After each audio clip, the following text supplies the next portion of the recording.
So when the episode comes back, definitely big changes, memories are lost, Hook showing up in New York City, which is fun to see. Yeah. Can I talk about just where these episodes are going as far as that starting point with the memory issue and...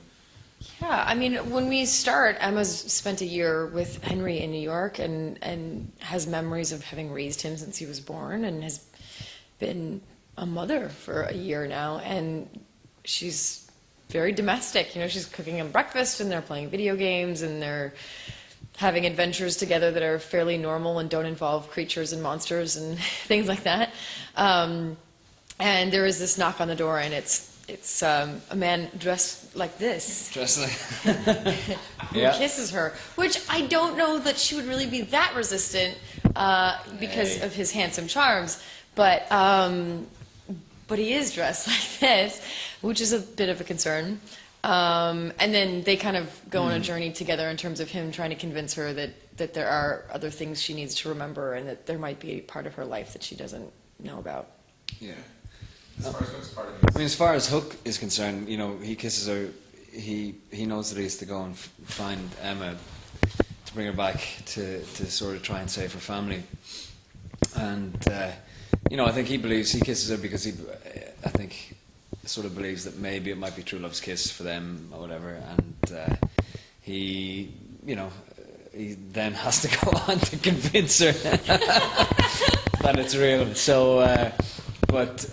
Yeah, so that's kind of where it is. I mean, it's a bit of a tough slog for Hook to try and sort of get her to believe and trust him enough that he can help her. I can just see the headline now. It's a bit of a tough slog for Hook. Yeah, it is. Yeah, I feel sorry for him. He gets a hard time. Well, you know, New York City is a little crazy anyway, but yeah, that probably stands out a little bit. Well, I did ask. I said, you know, I'm dressed fully as a pirate, and they're like, it's New York. People dress like that. Talk about the Ozness of these episodes. After we just finished with Neverland, now we're kind of playing around with a lot of Oz icons and that. You know, what did you guys think when you first heard that? And now that you're interacting with a lot of these characters inspired by The Wizard of Oz. I think we all grew up liking The Wizard of Oz and enjoying those characters, so that's part of the fun for us on the show, is finding out what the next villain is going to be and what the next journey is going to be in the next world we're going to deal with. So we were all excited about the idea of it being Oz and the Wicked Witch and all of those characters that come along with that. I find that this half of the season is, I don't know, it just feels a little darker and eerie to me. Yeah, it is. It definitely is spookier. Yeah, I think it's especially the monkeys. The monkeys do they're very creepy. But it is, and I think Rebecca's great at that. She's sort of brought a great twist on the witch, and there's a definite scarier vibe. Yeah, they definitely teased pictures of her and some very short clips of her. How big of a threat is she compared to past threats, whether it's Pan or just others? Is she as formidable, or is she even bigger than what they faced in the past? They're all formidable in their own ways. You know, they're all dangerous and they're all life-threatening. But she's been particularly tricky because we've been so unaware of her plan and what it takes us a really long time to start piecing together what she wants and why she wants it and what she's after, which makes everyone feel at risk. So it's not clear, you know, with Pan, it felt like the threat was really toward Henry, and we really were all focused on saving Henry. Now it sort of feels like the focus is everyone. So everyone is looking over their shoulder, and everyone is wondering who's next and what does she want and why does she want it. And she plays such intense, complicated mind games that it may seem like she's after one thing, and by the end of the episode you realize she's after something totally different. So you're always off kilter when you're dealing with the Wicked Witch.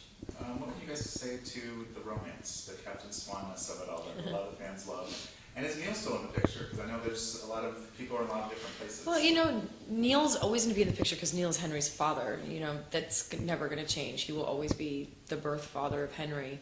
But it was all kind of put on hold for a while Emma was in New York and Hook was away. I mean, I don't know what Hook was thinking about while he was away from Emma for a year. What was he thinking about? I don't know. So you could go a day without thinking of me? Whatever. Hook was obviously thinking about Emma and sort of wanted to, in some way, you know, try and figure out, you know, throughout the course of this half, we find out, you know, sort of what he did a little bit during that missing year that they were away or whatever, and so they sort of, you know, we kind of, when he comes back, he's very, very happy to see her. But it's again in the first episode back, you see that, you know, she doesn't, you know, sort of, he has to work at jogging her memory and sort of reminding her of who he is and all that kind of stuff. And but he likes it. Well, Nathan, the scene I saw you